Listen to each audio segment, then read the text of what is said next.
Yeah, I would like to welcome you all to this webinar, and also more specifically, thank you for joining us for this important conversation on the state of data for accountability in Africa. As you might all be aware, data is increasingly becoming a very powerful force in terms of shaping governance and accountability across the continent. So understanding its role and also reach across Africa is more important than ever. So our discussion today, the webinar, it offers an opportunity for us to reflect on where the continent stands in terms of data governance, transparency, and also integrity. Mainly, our discussion will draw insights from two leading tools, that is the Global Data Barometer, but also the Africa Integrity Indicators. Through the evidence that will be presented in our discussion today, but also the discussions, and also the shared experiences, we aim to bring out insights for strengthening data ecosystems across the continent that truly serve the public good. We are delighted to bring together diverse voices from across the continent to explore how we can collectively advance data-driven accountability and also inclusive development across the continent. My name is Alex Gia. I work at the African Institute for Development Policy as a research and policy analyst. I'm based in Malawi. I also lead the Africa Integrity Indicators project. So I will hand over to Z, who will be moderating in terms of how we're going to proceed with our conversations. In terms of presentation, we'll present on the data from both the Global Data Barometer, but also the Africa Integrity Indicators. Yeah, over to you, Z.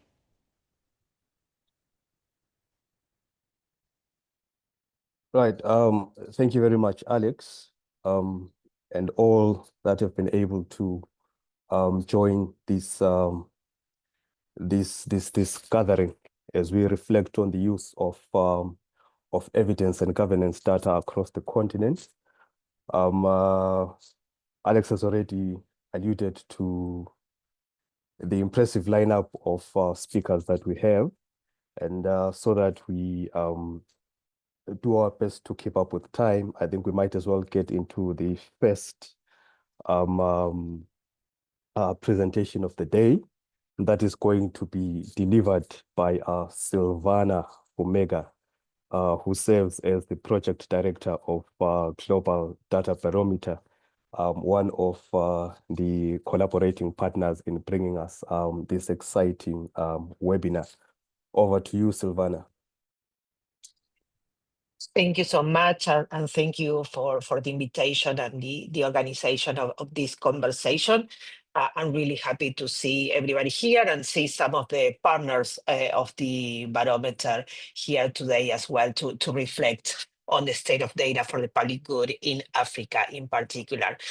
I'm not going to take a lot of time. What I'm going to do today before entering the conversation is to share with you a little bit about the barometer, about the methodology. So we all know exactly what we are talking about when we talk about the results of the barometer. So I'm going to give you just a brief overview of what it is that we've been doing for the past 2 years. So I'm sharing with you the presentation. Hopefully, Fiona, can you let me know if it looks okay? Yes. Perfect. Thank you so much. Well, basically, what I'd like to do today is to take you to some of the main aspects of the Global Data Barometer. We are going to talk about this, and we are going to talk about also about integrity indicators that the African Institute for Development Policy has been implementing. So taking both into account, we can have a better conversation about the context and the state of data for the public good in different countries in Africa. So in that sense, what the Global Data Barometer is about, and what the second edition of the Global Data Barometer is about assessing national data ecosystems and the ways in which data is governed, shared, and used for the public good. This second edition covers 3 years. It's been launched like a couple of months ago, the result, but it was a work that took us more than 2 years to gather the information, to improve the indicators and all the process. In that sense, we were not alone. I mean, there were a lot of organizations and people behind this project. In the case of this second edition, we had regional partners that were helping us to gather the information and to do the data collection in each of the regions. In that sense, in Africa, we had the collaboration of the Local Development Research Institute, LDRI. They were the ones going through the data collection with the national researchers and the regional coordinators. And we also have other partners in Latin America and the Caribbean, like LEDA and the Caribbean Open Institute, that were helping us in these other regions. Also, we have the support and the knowledge of thematic partners. Some of them are here today with us, and they were the ones not only helping us from the beginning, from the first edition of the Global Data Barometer in developing the indicators, but also they help us in this second edition to implement the lessons that we learned from the first edition and to improve the indicators and also review the data when it was coming from the data collection. Also, all this effort was possible because of the help of funder partners like IDRC and the IDB.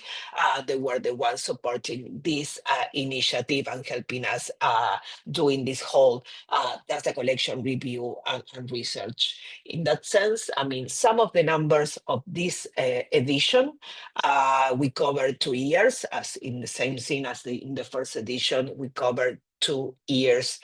And this is important because in that sense, I mean, we've been covering from late August 2022 to the beginning of September 2024. So in that sense, I mean, we always make this clarification when we talk about different governments, that if something happened, I mean, good or bad, from September onwards, it's going to be covered in future editions.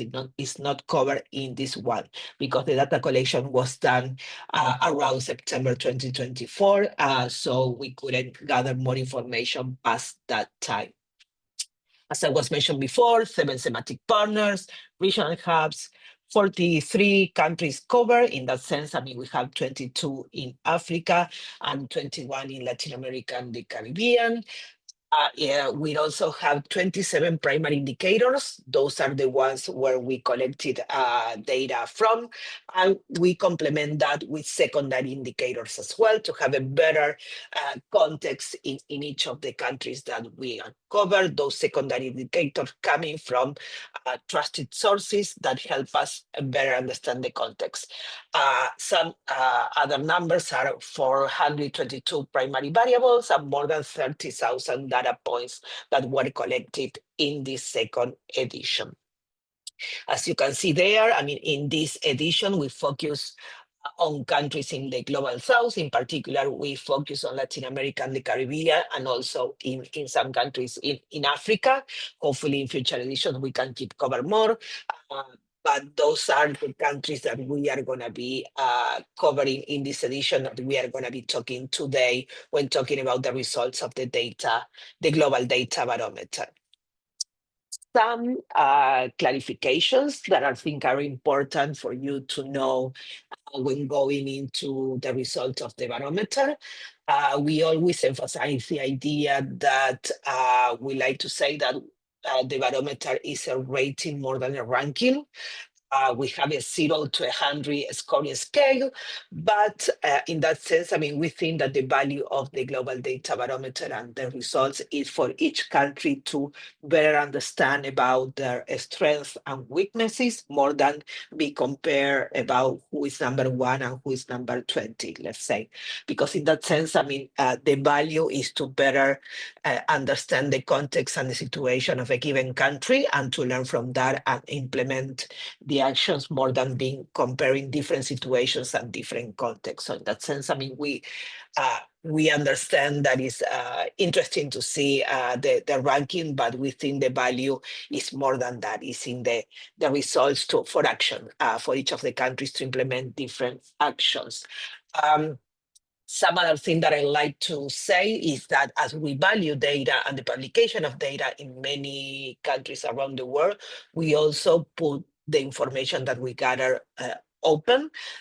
We have a tab in our website with all the data, the information that it was collected in each of the indicators, as well as the comment coming from the different researchers, or anybody that wants to recreate, let's say, the scores and the answers. They can go there and I mean, not only analyze what each of the researchers were saying about each of the indicators, but also, I mean, trying to replicate that, or maybe even better, create new analysis with the data that is there. So we encourage that you go there and go and analyze the data that is available for everybody to do so. In terms of the methodology, as I was mentioning before, I mean, we have a 2-year period, the end of August 2022 until the beginning of September 2024. In that sense, I mean, what we did, again, with the collaboration of thematic partners, like here, Open Ownership and Open Contracting Partnership are here with us today. They are some of the thematic global partners that were helping us in the development, not only of the indicators, but also, as I mentioned before, review of the data. So the other thing is that each indicator, each big question is going under one of these pillars that are governance, capability, and availability. In that sense, governance, taking in the traditional sense of the word, like thinking about legislation, regulations, guidelines, policies, capabilities, that is going around all the things related to teams, agencies, budget for those teams, skills, training, infrastructure to make that data available. And lastly, the availability and the different ways the data is available in each of the topics and each of the countries. This is just I mean, probably you're gonna see this pretty small, but just to show you a little bit about the different topics that we have in this edition. Is organized, I mean, the expert survey that I mentioned before is organized first in cluster, and then inside each cluster there are action areas with indicators inside of them. So there are different type of clusters. Some of them are more general, that covers the whole country, like, for example, governance foundations and critical competencies. But also then we have thematic cluster going from political integrity, that is the largest one, to, let's say, public procurement, public finance, company information, and land management.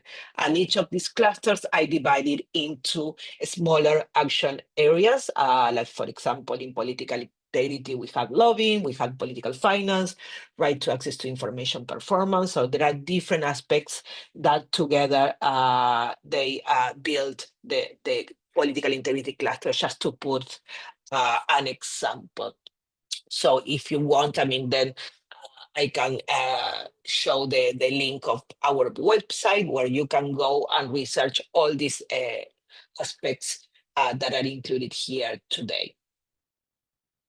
Not only we have indicators, clusters, and action areas, but also we have cross-cutting issues that are particular topics that we know that are not asking a particular indicator, but they are elements throughout the whole survey. So in that sense, I mean, we have sub-questions and elements going throughout the different topics regarding data foundation for AI, inclusion, and the use of data. In that sense, I mean, in this edition, we changed the way we capture the use of data, and instead of having indicators, we are trying to gather the information regarding use of data throughout the whole survey.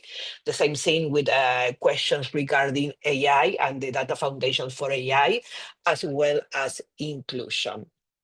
And just to finish, because I think we have too many great speakers, so they can go deeper into these results, as well as the integrity indicators from AFIDEP.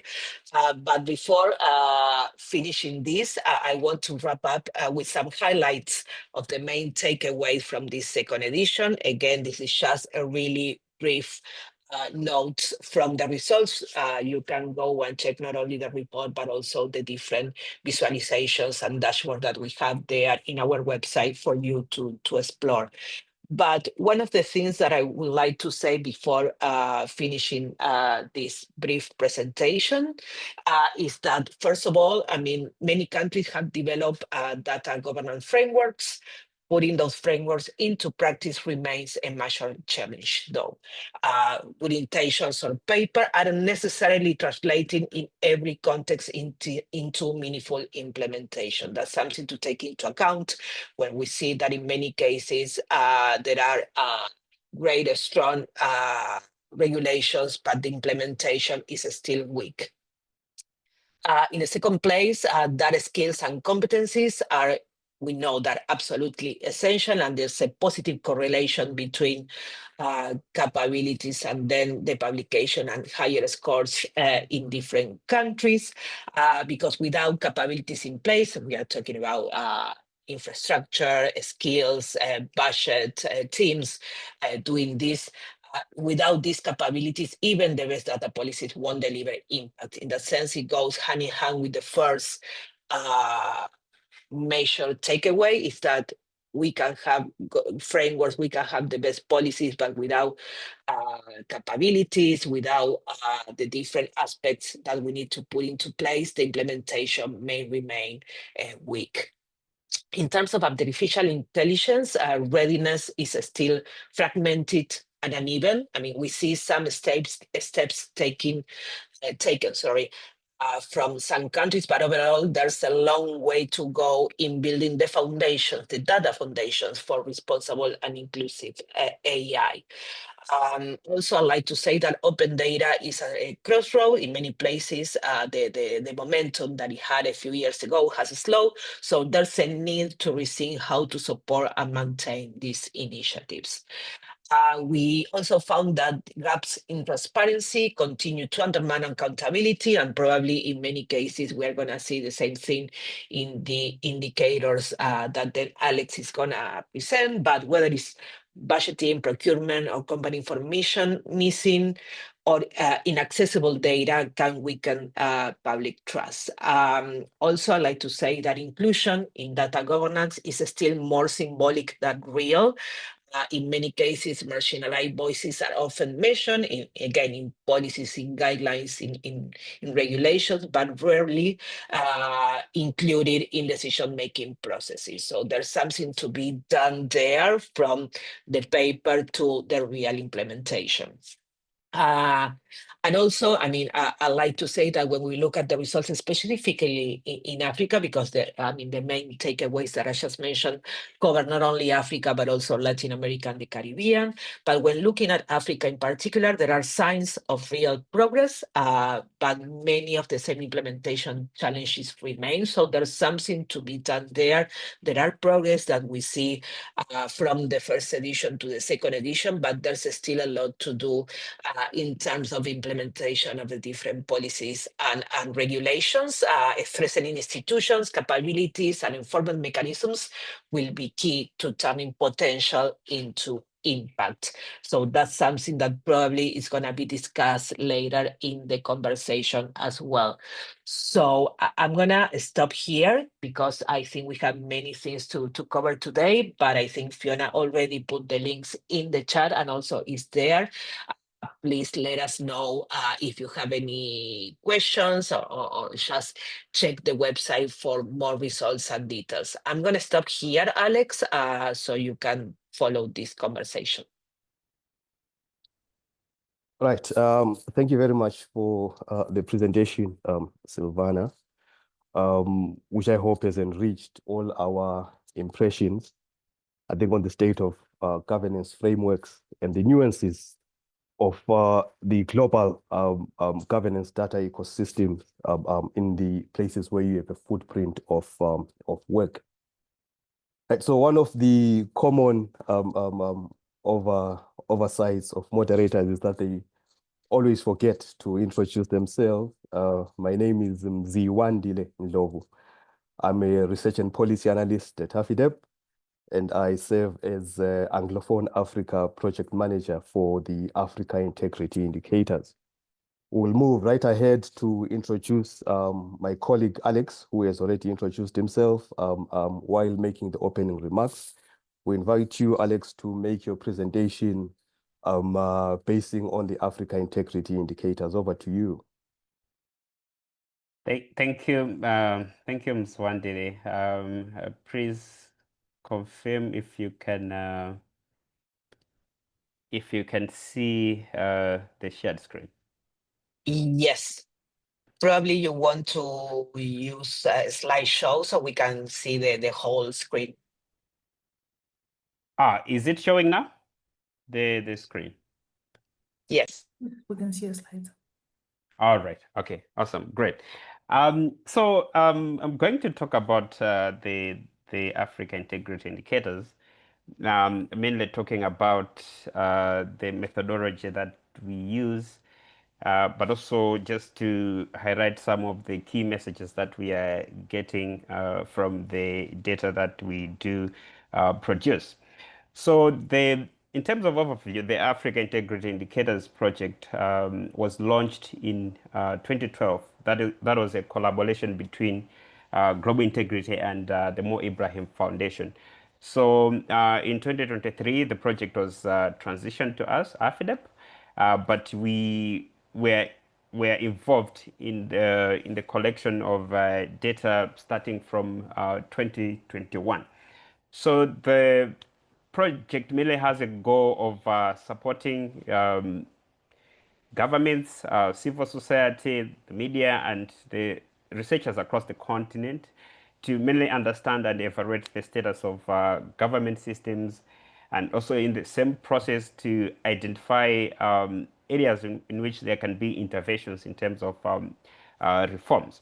So we don't just produce this data, but we do also engage in conversations with regards to bringing the data to these stakeholders that have mentioned, with the goal of coming up with the reforms that can be introduced at national level.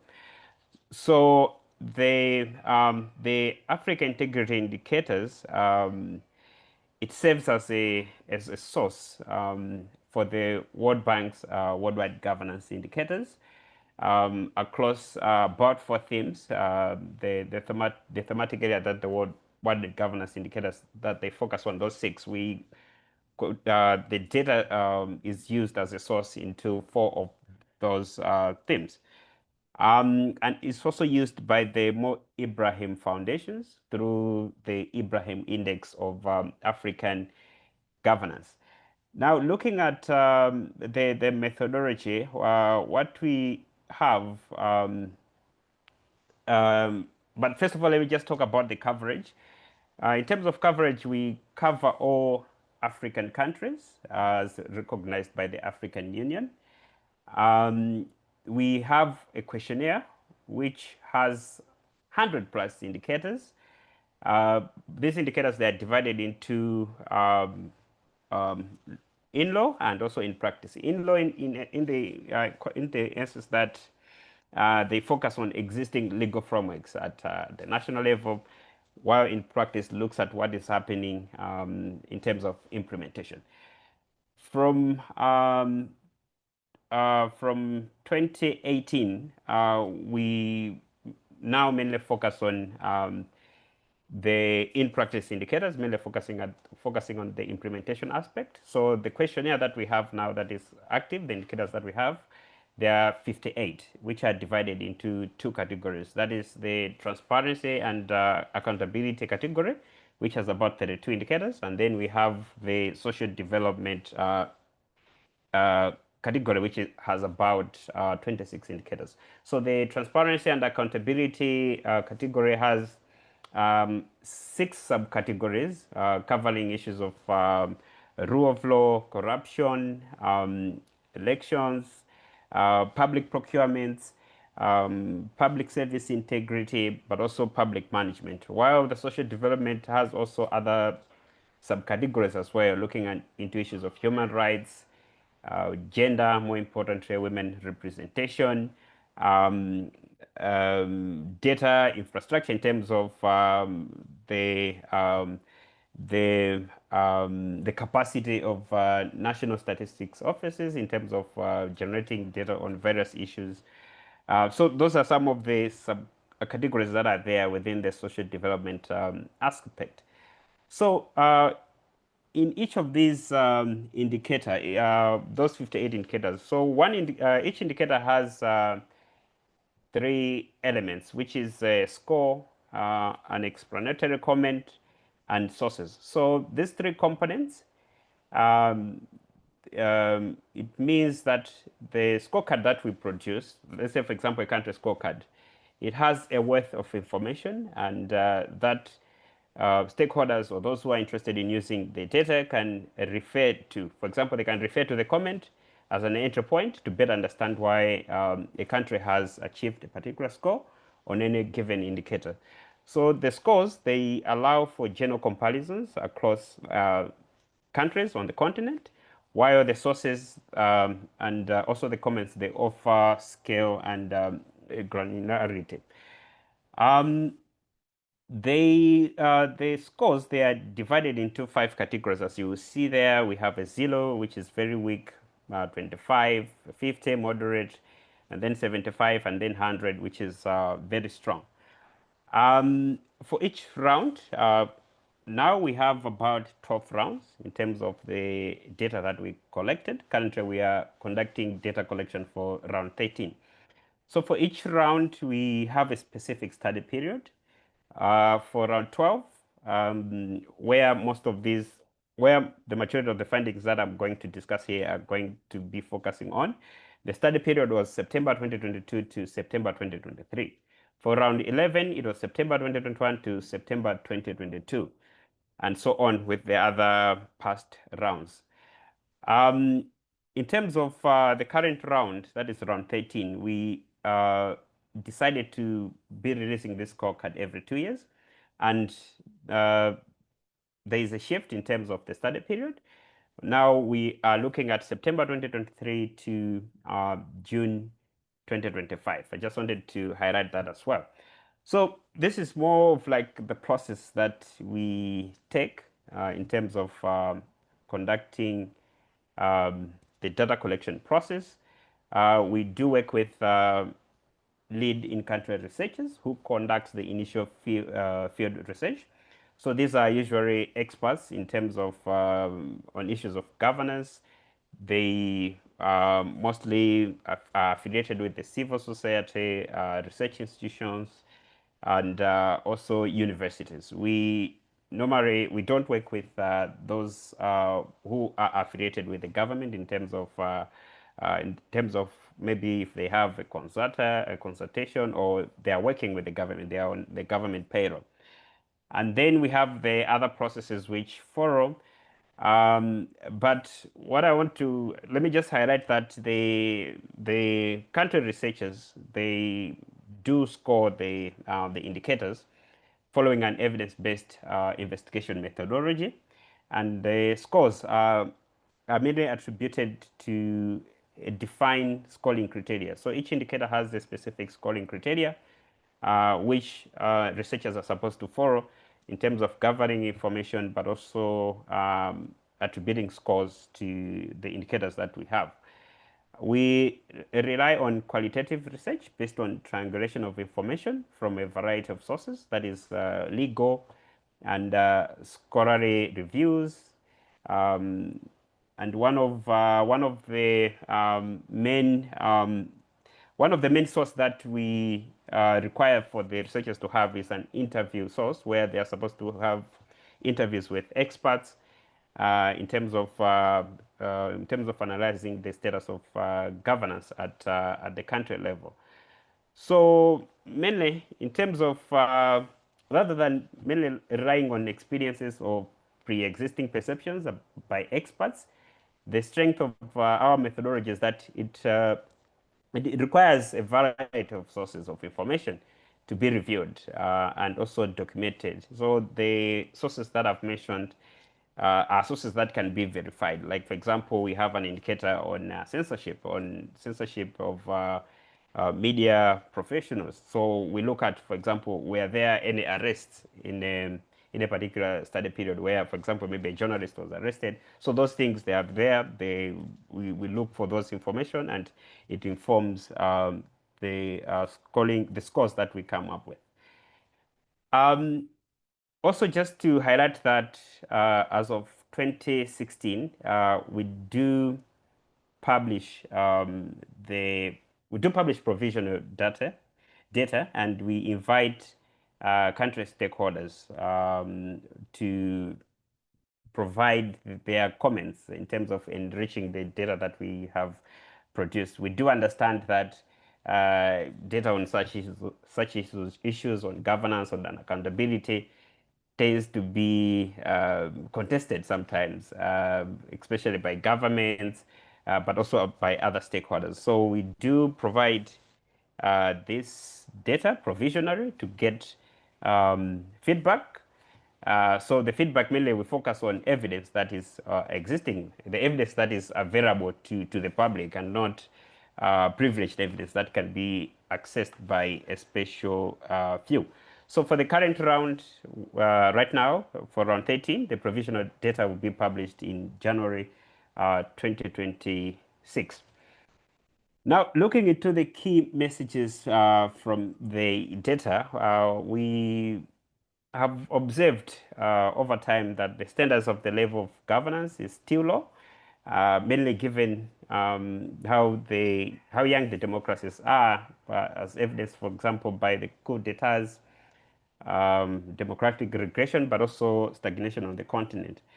For example, in our previous round, that is round 12, we noted that between September 2022 to September 2023, there were significant political upheavals, which included, for example, the onset of the civil war in Sudan in April 2023, but also the coup d'etats, yeah, which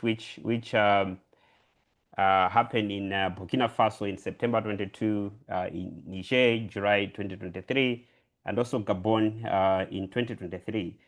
There were also successive coups, for example, in Sao Tome and Principe, somewhere in November 2022, and also Sudan in April 2022, which eventually led to the civil that is currently ongoing.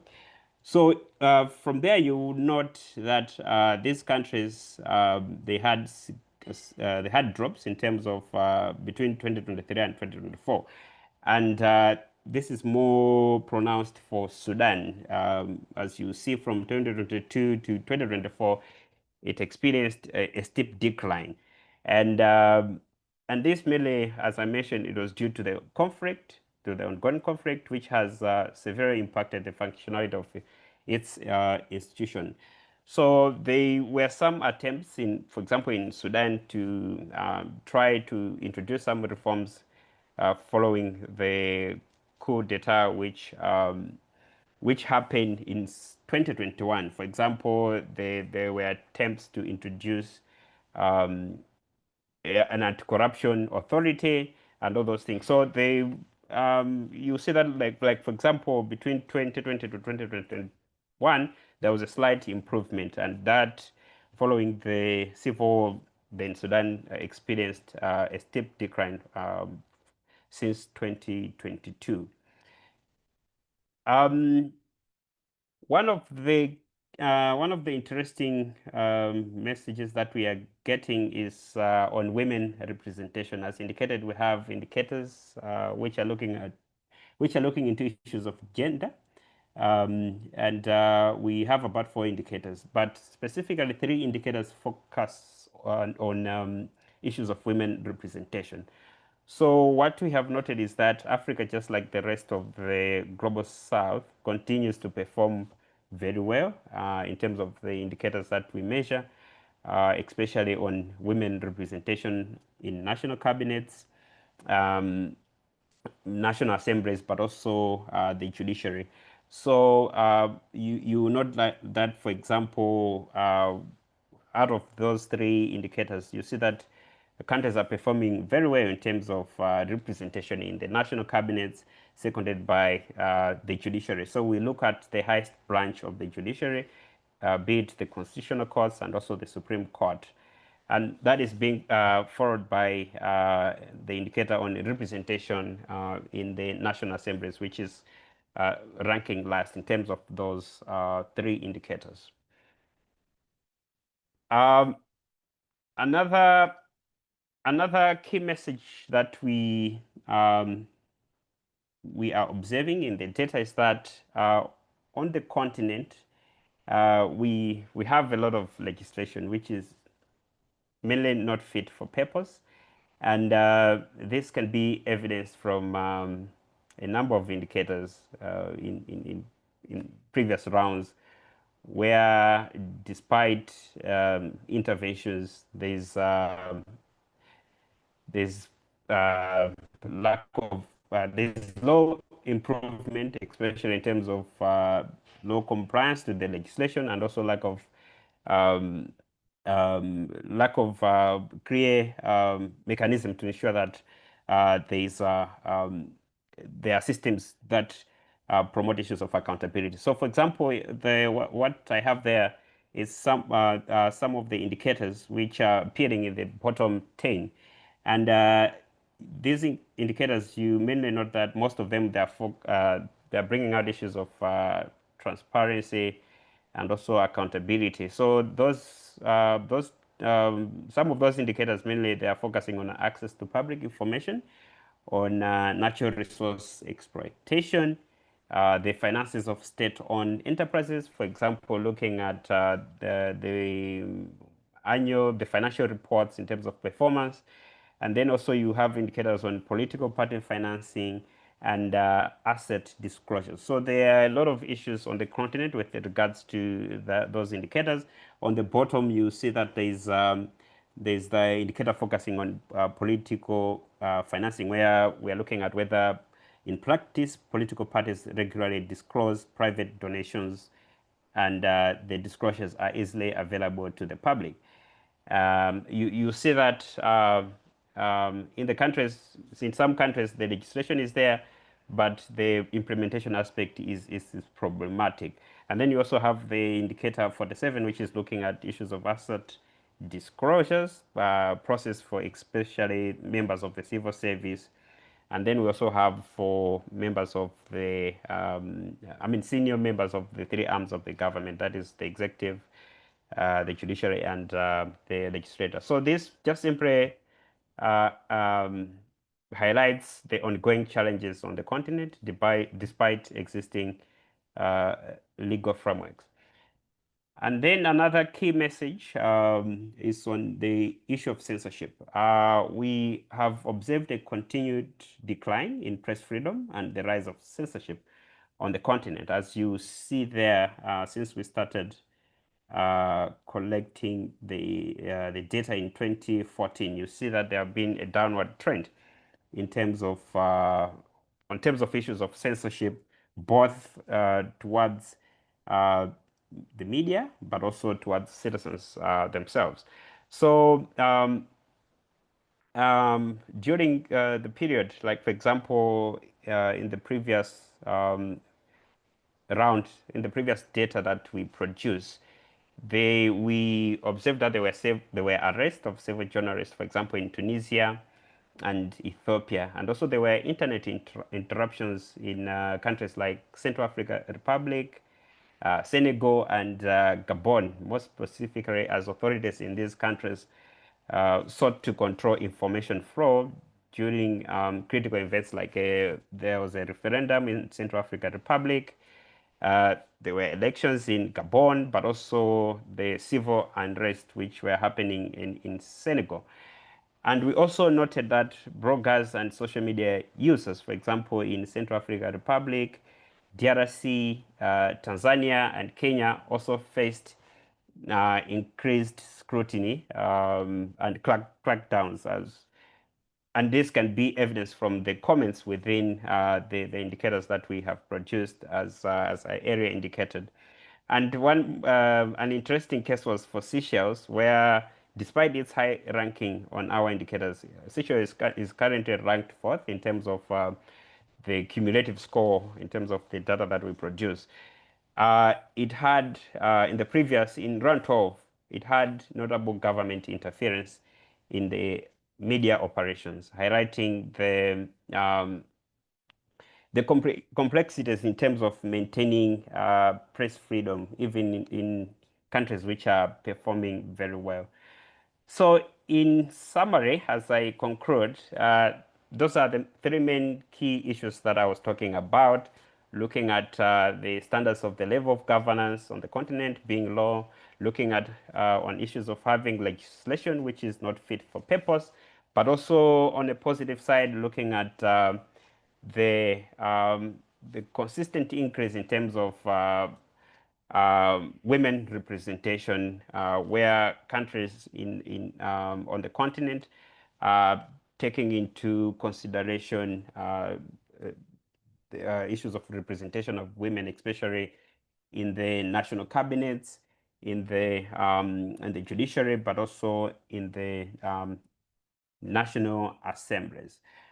I did earlier indicate that we were in the process of reformulating the indicators where we saw changes in the study period and also changes in the frequency in which we released the scorecard. And just to comment on that in terms of representation, we have also included in the new round, we have included an indicator which is looking at the representation of the youth in national cabinets as well. So that's that from the Africa Integrity Indicators. Over to you, Zwantile. Thank you.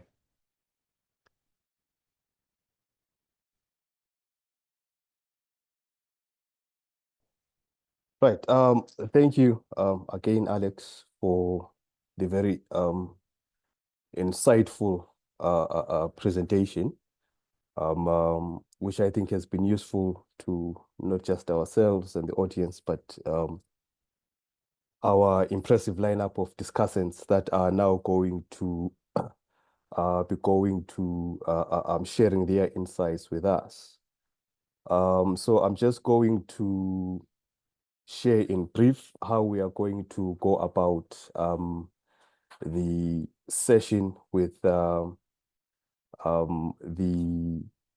discussants, right? I'm going to give, I think, each of the three discussants 3 minutes each in this particular round, only 3 minutes to share brief reflections on both presentations, particularly on how the findings resonate, I think, with the current state of data governance and public sector integrity within their domain, whether it's international or it's national. So as you make this 3-minute reflection, just bear in mind and interrogate whether the findings validate or challenge the current narratives in your field or in your region. Also, be mindful of whether there are any gaps or opportunities that you see in the data ecosystems that the results reveal. I think for both of the presentations that we have received from Silvana and Alex, in 3 minutes. In 3 minutes. If you speak for more than 3 minutes, I will begin to start to nudge you very politely.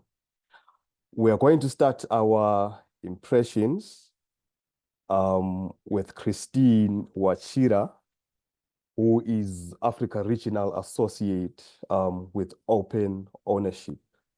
In 3 minutes, Christine, please share your reflections on both the presentations that we have received. Over to you.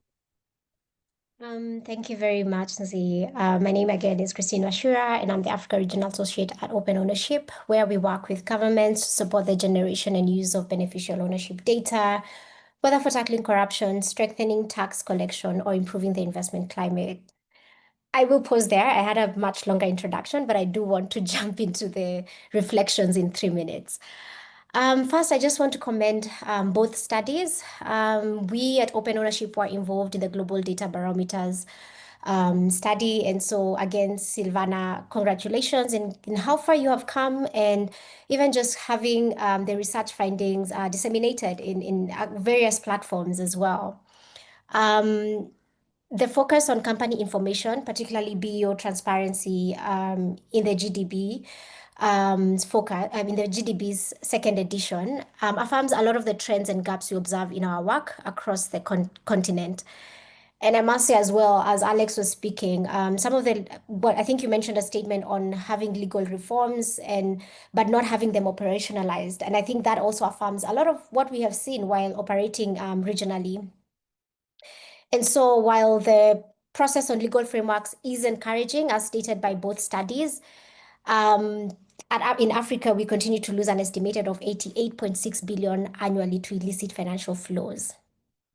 Quite a staggering figure, which reminds us that frameworks alone do not stop the abuse. Without the effective implementation and enforcement of the law, it just remains symbolic and it remains just on paper. So while many African countries have made significant strides in adopting BEO laws, we must now ask, are these laws effective? Are we operationalizing them? And I think both studies have done a good job at asking this question.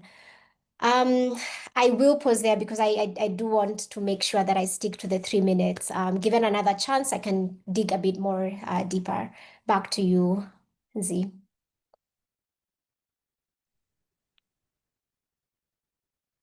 Christine, you spoke for way too short. You spoke for almost a third of the time that you allocated. I am happy to bring one more point. I think in the GDB report, it highlights that 7% of the countries make their beneficial ownership data public. And I think this is a critical gap. It means that even where bioinformation is being collected, it is not being leveraged, particularly in areas such as public procurement, which I believe my good colleague Edwin will be speaking about in a few minutes. And in case you're asking, why do we need to make sure that this information is made public? For starters, it helps businesses understand with whom they are trading and assess the risk effectively. In addition, it supports action to combat tax evasion, ensures that governments and citizens know who is benefiting from public contracts, and the more known reason also makes it harder for criminals and corrupt people to move and hide stolen funds, and also helps in tracking and recover these stolen funds. So in other words, again, back to the point I think raised in both reports, if the data without use is data without impact. So we must look at, yes, let's have this data, let's collect this data, but ultimately let's make sure that it is being used to get the impact that we need. And I want to conclude with a challenge that I read in the GDP report as well, that we must shift our focus from simply adopting BEO reforms to ensuring that these reforms are operationalized, integrated into institutional workflows, and accessible to key stakeholders. And these key stakeholders vary from procurement officers to journalists to CSOs and even to just the general public. So thank you. That's my submission for this first round of questions. Right. Thanks again, Christine. Can I now call upon Edwin Muhumuza? I'm really trying my best not to butcher anybody's name. I apologize in advance if I mispronounce your name. Edwin is the head of Africa for the Open Contracting Partnership. I invite you to make your 3-minute initial submission. Over to you, Edwin. Yeah, thank you, Ndlovu. I'll go for the easier name. The first one is a bit tough. Yeah. As I think you've ably introduced me, given the short time, I'll not go into that. I want to thank Global Barometer for the good data barometer for the good job done on this providing these reports, and you've said these are not rankings but at least presentation of the data. We happy to see the notable progress that has been made and improvements in data publication, particularly public procurement, playing a prominent role in these reports. Very important because public procurement plays an oversized role in the governance of most of these African countries. Substantial amounts of the budgets go through public procurement, and these budgets, up to 60%, is what translates the aspirations and plans of these countries into the services that people require. We see impressive performance in these reports around the legislation and governance and laws related to publication of public data, but lagging behind, as Christine noted, is on the implementation. There's an implementation gap around public data, and some of this is because whereas you have a lot of information being published on public procurement, only this is in machine readable format. When you, by machine readable format, I mean data that can be available easily on computer, on the internet, that can be manipulatable for different purposes and easy to read. This, the lack of having this machine readable data substantially reduces the ability of most of these countries to implement the requirements within their own legislation. Again, if you look at the details around public procurement, we see from the reports that the data that is being published is around planning and tender information.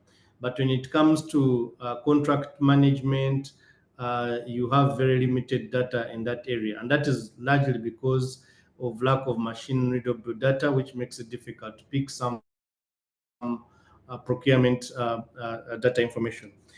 Going forward, I think there's need to emphasize implementation of the existing legal requirements for data publication, which is well performed in most of these countries, and also adoption of automation of the procurement systems. E-procurement is a huge aspiration in many of these countries. With e-procurement that is end-to-end, and also with open contracting data standards, it will enable these countries achieve the aspirations that their legal frameworks have as far as public procurement data publication is concerned. I'll stop at that point, and maybe later could have an opportunity to emphasize some other points. Thank you very much, Love.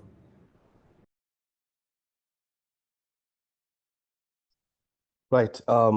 Thank you again, Edwin, for those brief reflections, emphasizing very strongly the importance of the adoption of automation.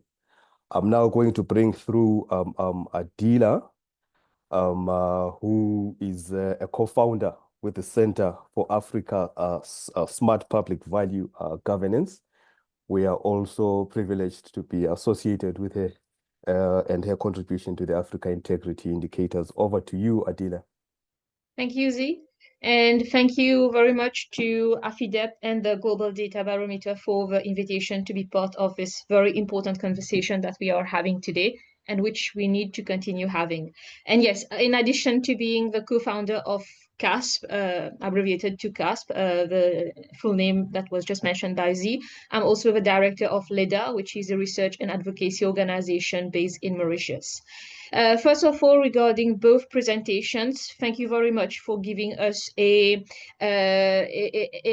in-depth overview about your respective data governance framework and how data is collected, and also about your methodology. This is actually it is an actually understated part of the conversation that we have about data governance. Generally, there are the results which are published, which get a lot of attention, which is good, but how we arrive at those conclusions and at those findings are very important. We need to understand the wealth of data sources that you have used, the time periods that you have studied, and also how you have collected your data, including from having one starting point with a lead research country overview, which is then peer reviewed by another data analyst, which is very important. And also whether you work with governments or not in your collection of data entry points. And another element as well from your presentations, which we need to focus on, is that you don't only focus on ranking, rather it's about the ratings.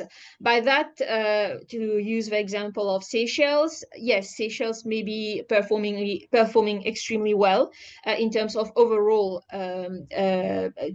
overview of the data, but there are areas for improvement which continue to be observed, as Alex mentioned in the point about media censorship and so on. So in terms of my research area at the moment, it's very much focused on Mauritius, and in the last 10 years of the governance that we have went through. So your data are very important because they help to validate actually the governance style that Mauritius has undergone in the recent decade. And Alex, as well, you mentioned the point about Africa having a lot of countries considered to be young democracies. That's an important point because we need to understand what type of democracy as well that they are demonstrating.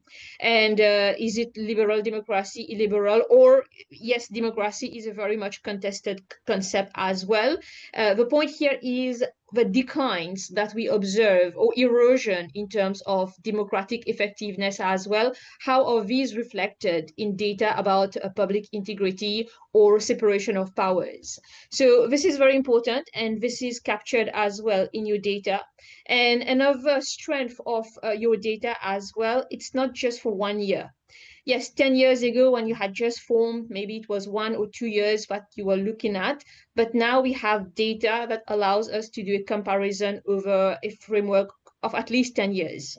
So this is very important because we are able to see trends and patterns, whether in some themes or in some specific indicators, there are stagnation, performing well.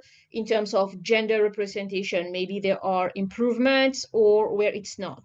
This is necessary in order for us now as research analysts in order to explain what are the factors that contributed to the improvements or the declines and so on. So in terms of Mauritius, the data that we are provided do indeed validate the idea about what happened in the last 10 years. Mauritius is known as well to be performing relatively well in comparison with other African governance, in comparison with other African countries in terms of overall governance. But there are important declines that have been experienced and which are noted in your data, namely around separation of powers, the independence of a judiciary, some declines in there, and also in regards to the integrity of public service.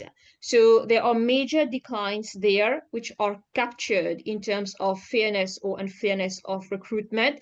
And the declines as well are reflected in terms of the reasons that explain what has happened, namely here linked to the ruling party in power and how actually they use political patronage to reward and appoint people who supported their coming into power and rewarded them by appointing them in civil service positions. So this reflects as well in terms of public service integrity, the degree of corruption at senior level as well that we have observed, and the data as well that you have about independence of certain institutions that that are supposed to act as watchdogs and so on. And of course, what is very important is your data as well. They complement the findings from other data indicators out there, be it the IIAG, the Ibrahim Index of African Governance, be it Afrobarometer, or be it the Varieties of Democracy, VDEM. So there are findings here that we are finding, which should not be considered as duplicate, but actually should be considered as consolidating the overall ideas that we get about the kind of governance that are taking place and the declines that we are experiencing in some countries. So on that note, these are my reflections about the importance of having this conversation and about the overview that you have provided about Global Data Barometer and the Africa Integrity Indicators. Right. Thank you for the impressions. And also the very important declaration about how they complement some of the findings that almost all of us are familiar with, consolidating, particularly to use your words. Can I now bring in Ndeye Sese, who is the National Coordinator of the Compact Development Unit that operates from the Office of the Vice President in Sierra Leone. Ndeye is also quite a friend of us at the Africa Integrity Indicators in a country that is increasingly becoming an important exemplar. Over to you, Ndeye. Yeah, thank you so much, and thanks for the really insightful presentations that the both presenters have made. And there is a lot of relevance that it holds for a country like Sierra Leone. The data, as usual, is really reflective of what's happening on the ground, especially when you look at the factors of, corruption, audits, and how those audit reports are prepared, how they're made available to the public, the process of selecting and appointing individuals into these positions of public integrity, like the corruption agency, like the audit agency, as well as when you also look at the performance of the judiciary. So what we experience in practice is very much reflected in the findings of the Africa Integrity Report. And what is very interesting and useful in my view is the fact that this report takes us from the laws, and there are many countries like Sierra Leone who are very effective in putting in place laws, but what is that divide between the law and the practice? And I think this is what an African Integrity kind of platform is able to help us to think about. How do you turn the law into the actual practical improvement of these areas that are of interest in terms of fighting corruption, in terms of how do we make sure there's value for money in the procurements that we're doing? How do we make sure that there's a fair and just judiciary system so that people can get resolutions to problems? These are all foundational issues related to good governance and maintaining the rule of law. And so what this kind of data set really allows a government to do is to think about what are the kinds of reforms that need to be in place in order to take the law into practice. And that has been effective for us because it's allowed us to really engage with the producers of this kind of data to think through, well, how do we take this information and how do we improve performance over time? So Adela, you had mentioned, the issue of having now 10 years worth of data over time. This is really useful for a country like Sierra Leone from a practical perspective. What were we doing 5 years ago? What are we doing, 2 years ago? And how do we show an upward performance in terms of with the corruption issues? For instance, one of the things that we have, had a challenge with is what information is out there. We challenge the data producers to say, no, government is doing this amazing work. In fact, we arrested a few teachers that were involved in education malpractice. But when you actually are on the ground and hearing the things that are important to people while we continue to see this moderate performance and corruption, it helps government to pivot and to think about what are really the critical reforms that need to take place, and how do we also engage with stakeholders on what is the outcome of those reforms and how it's improving people's lives.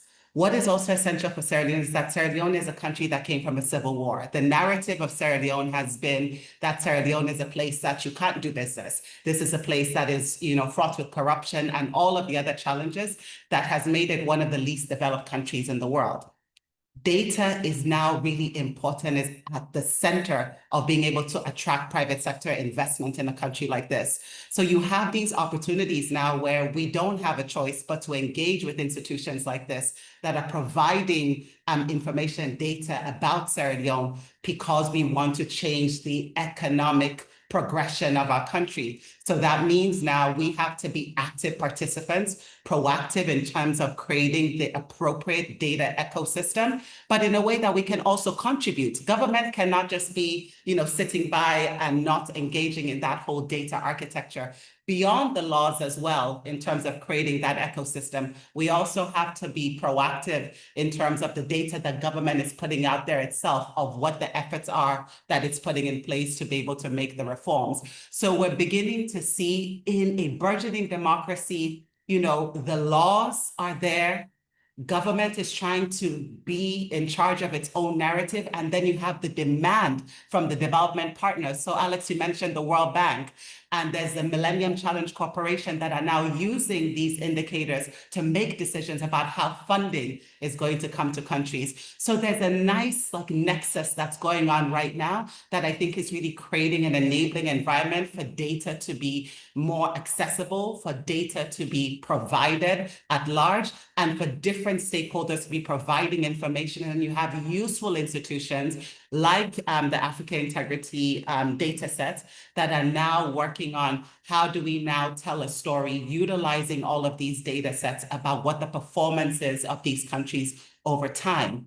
It builds credibility for governments. It attracts investments, not only from development partners, but also from private sector. So for me, I think the data for Sierra Leone certainly is reflective of what's going on in the ground, but there's this great opportunity that I think more countries need to take advantage of, is how do we make sure that we're putting in place appropriate reforms as a reaction to the data that's coming out, in order to be able to target more resources coming into our countries from the development partners, from the private sector, in order to be able to make this data useful for development and economic transformation. I'll stop there.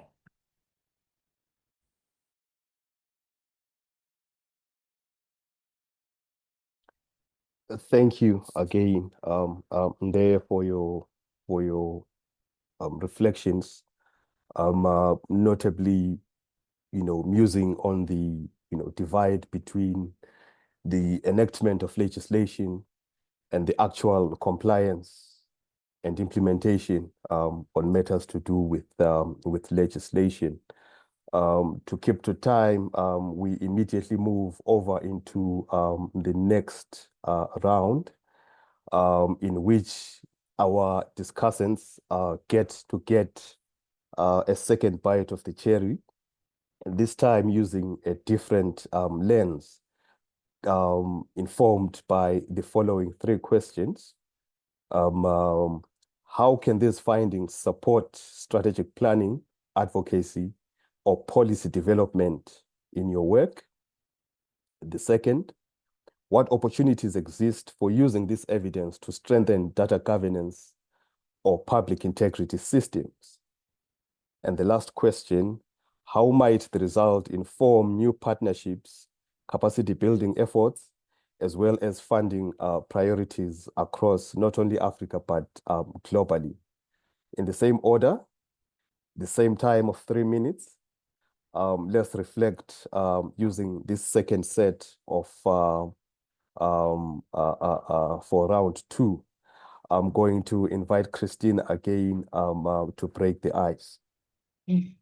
Thank you very much, Nzi. And I think I have the privilege of going after Ndaya because I really enjoyed listening to your submissions, especially coming from the government perspective. And I think you concluded with sort of a call for actions that we need more countries. And at open ownership, I think that is where our work really lies.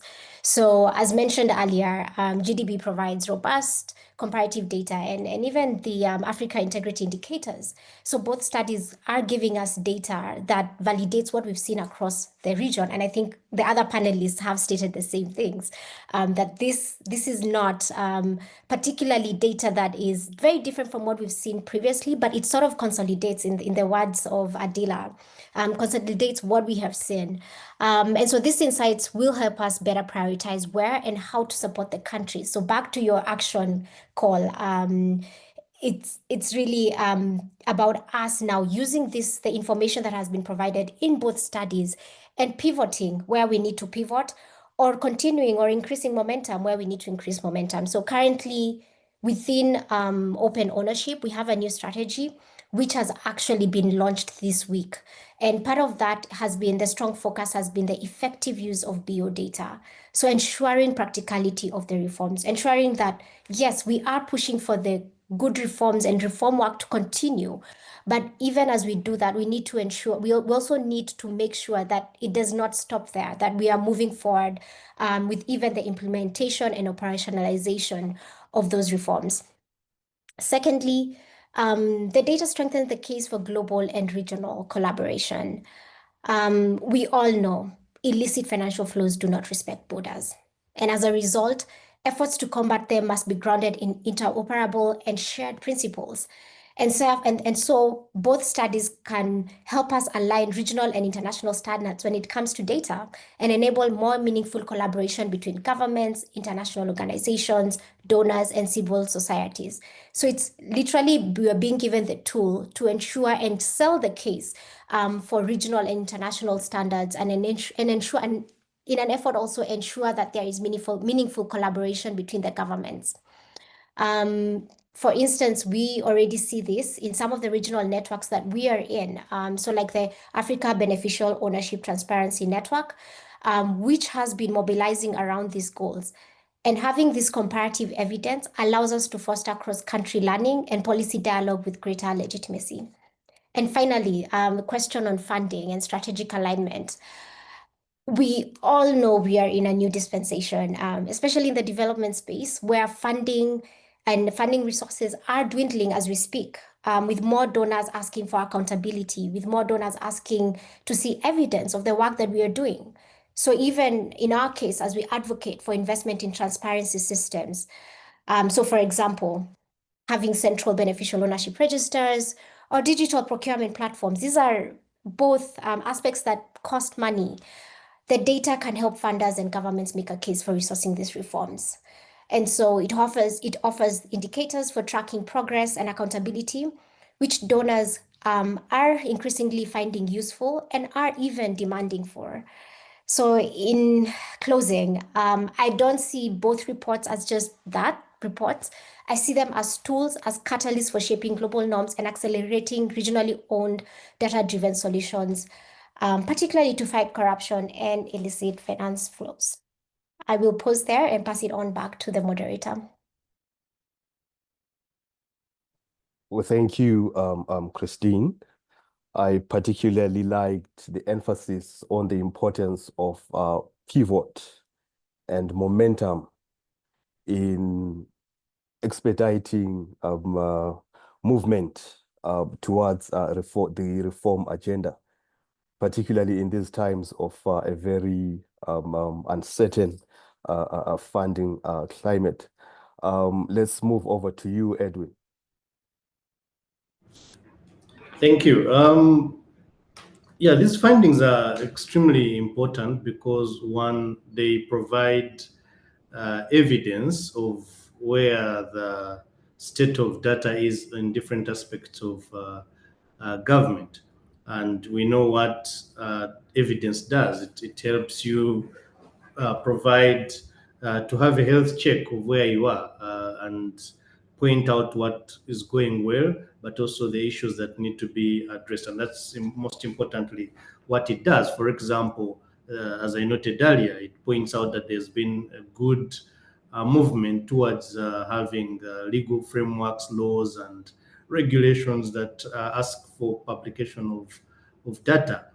However, there's some gap still related to implementation. So that's a very useful finding that helps in shaping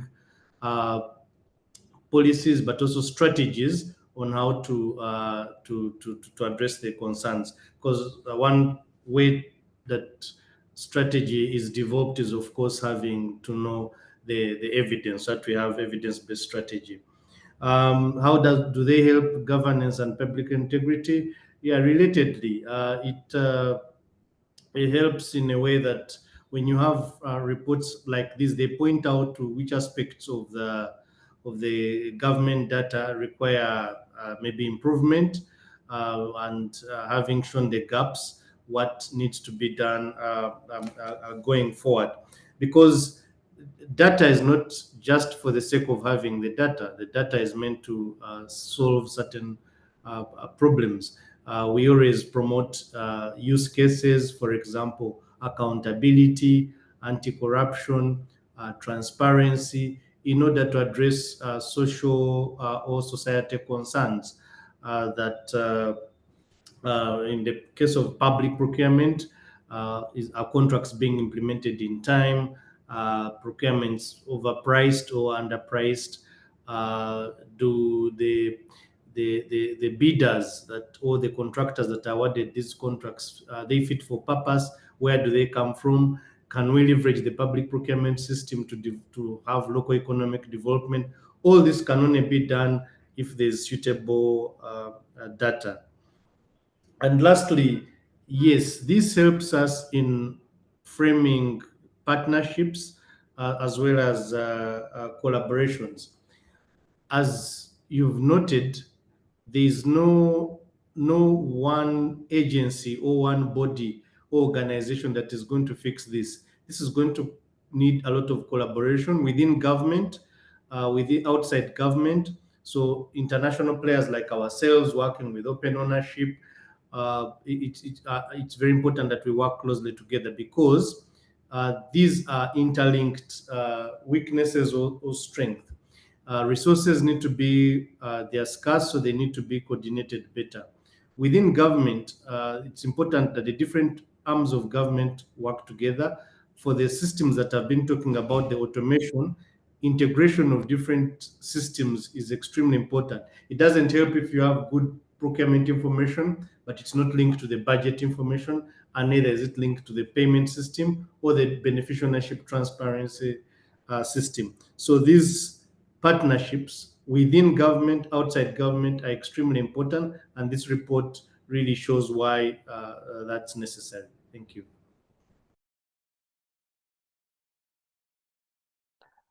Thanks, Edwin. I like the symbolism of a health check, which usually gives us the enduring theme of multiple gaps that are always there when it comes to the end of implementation and compliance. Can we have Adila? Thank you. And again, if we are reflecting on the questions in relation to a call for actions, we need to repeat, and I think this is echoed in my other peers' comments as well. There is a need for timely, complete, and reliable data. This needs to continue. And for that, of course, those who are responsible for collecting data, you need to continue the work that you do and ensure that you have the funding to do so as well. And of course, think about partnerships as well that can be developed with other organizing bodies that can enhance the work that we do in terms of data collection, data dissemination, and so on. And I would like to go back to a point that was reflected on Silvana's PowerPoint earlier in terms of its key takeaways. And it was about data skills training and so on, which is very important. I agree, because increasingly we have so much information. What do we do with that? How do we make sense about it? But I do also believe there is a sort of training or a sort of learning that needs to be done about how, to go back to the point of Deye's comments, how do we make sense of the data? What sort of narrative are we sharing about our respective country cases or regional level as well, about overall performance of African governance? There are many areas of improvement, but there are significant areas for working on. So the point here is also about working on our communication skills to reflect the narrative that we want to provide about the data. And it's also a matter of diplomacy as well, because if we are thinking about how do we share this information with governments telling a government, oh, you're not performing well there at all. Rather, a point about comparing performance over time, what has been done previously, that could create a better way of getting the information across, identifying areas which are working and areas which are not working.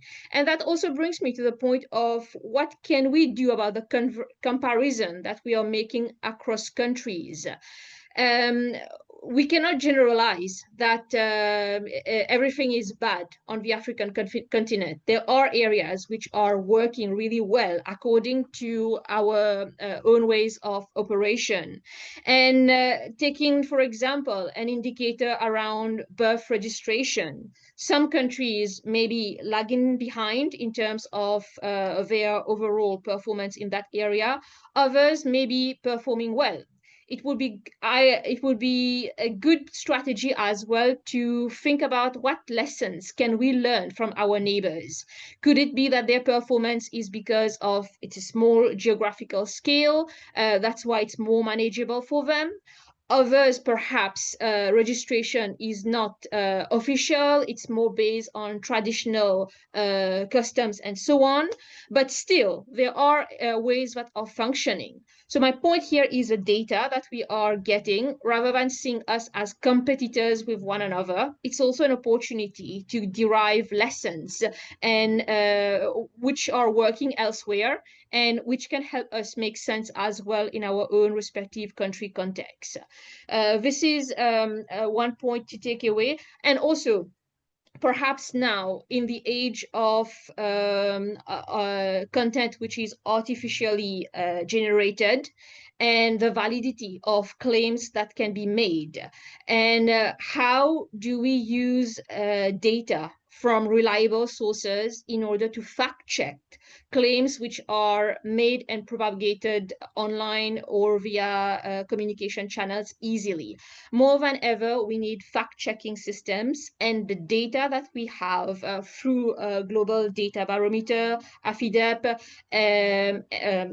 Africa Integrity Indicators, in other words, and others, they are very important because they can help us to fact-check claims that are made on various platforms, but also definitely by politicians as well. So, I mean, my thoughts are a little bit all over the place, but I hope that I've some key points that I've shared at the moment. But we need fostering of skills, yes. Understanding data, very important, but communicating the data as well. It requires communication skills. It requires research analysts to be able to make the information make sense for those who are in policy making. And it also requires a level of diplomacy as well, so which we need to be mindful of.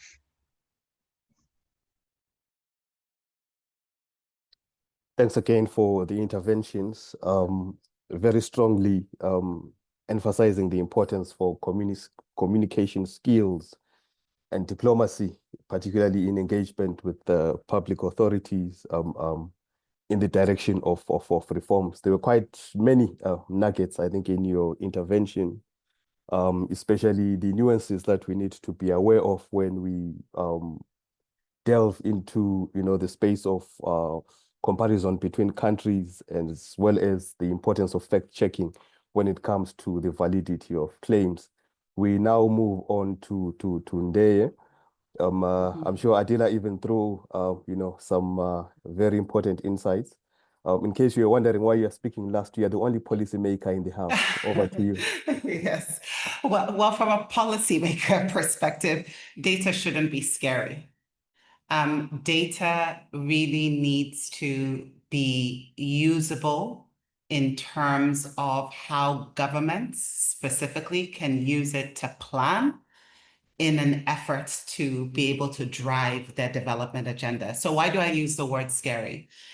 For contexts like Sierra Leone, where you have data being used to make decisions about what funding you receive, the interaction with data becomes a very adversarial one, especially when the data points are telling you something about the country not performing as good as everybody else. And so the point around, how we compare data and how we use the generalizability of the data that's being collected across many countries versus understanding the nuances within our context. There's an inherent tension there, and it can make for very difficult conversations at times when you're dealing with external parties that are looking into your country and want to make decisions about how your country is performing in certain areas based on this information or data that's out there that you may feel doesn't necessarily have the depth.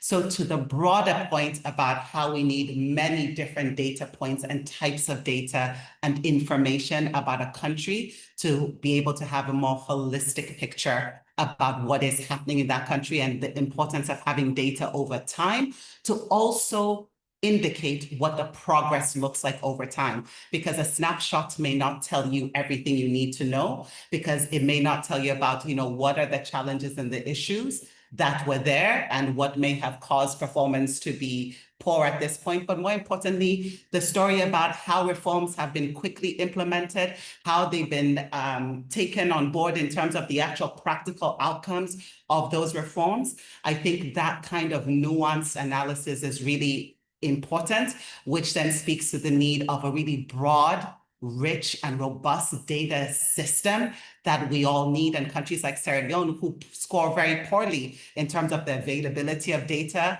the kind of data ecosystems that we have. There is significant work that governments need to do, like Sierra Leone, in order to be able to enrich the data that is available on Sierra Leone to be able to more effectively interact with data in terms of decision making.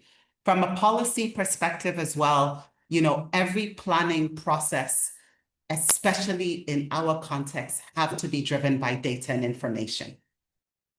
In a world of limited resources, as Christine had indicated, in a world where the development space, financing space is shrinking rapidly, there are going to be important inputs in terms of how a country performs against another country that are going to inform the decisions around what funding you're going to have available to you. For those reasons, I think data is becoming even more critical to the development stories of countries like Sierra Leone. Beyond just the planning component of it, when you talk about how a country now performs in terms of the implementation of projects and activities, data is again critical on how you're able to encourage the funding to continue and to be able to tell the story of transformation over, a period of time, but more importantly, in an environment where you have to compete for resources.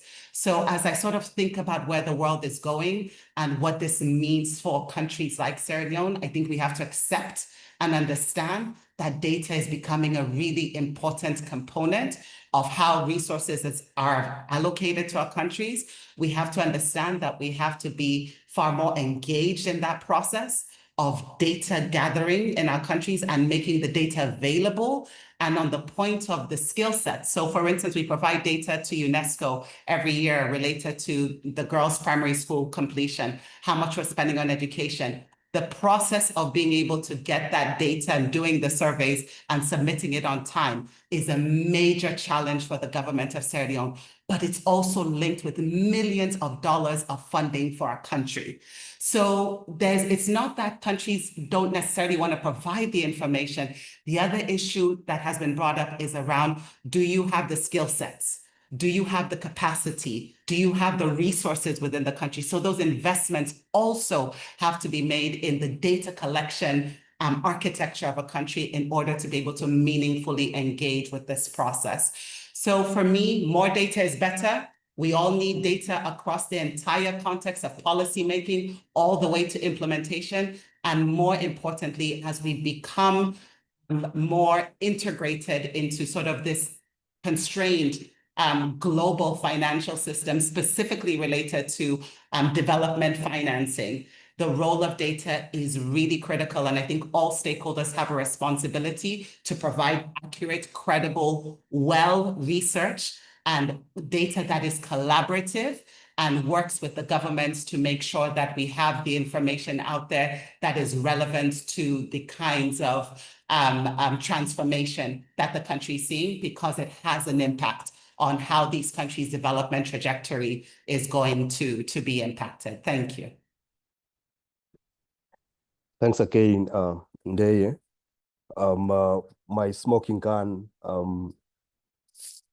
takeaway from your submission is the importance of breaking down the adversarial relationship that is usually triggered by data, especially the kind that is uncomplimentary to those in the public space. And it's really heartwarming for this to be coming from a policymaker.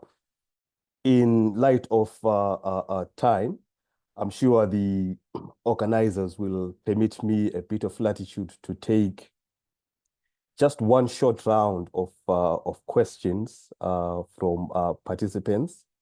For questions particularly or hopefully directed mostly at Silvana and Alex.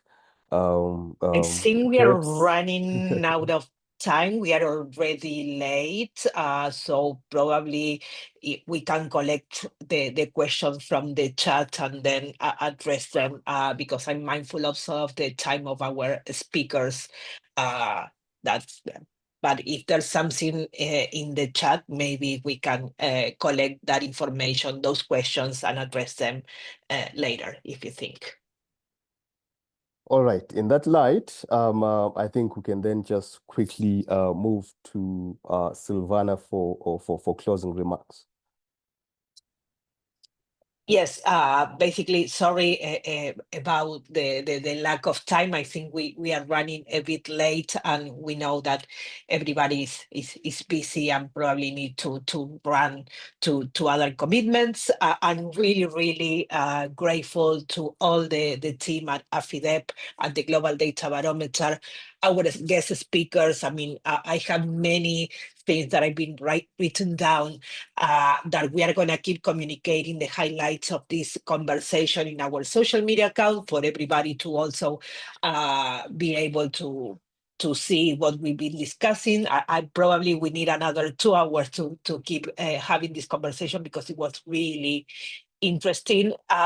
Both the Global Data Barometer and the African Integrity Indicators, we see that they provide powerful complementary insights into the evolving data and governance landscape across Africa. They help us not only identify persistent gaps and challenges, but also spotlight the progress, as it was mentioned in the conversation, being made and the opportunities for collaboration.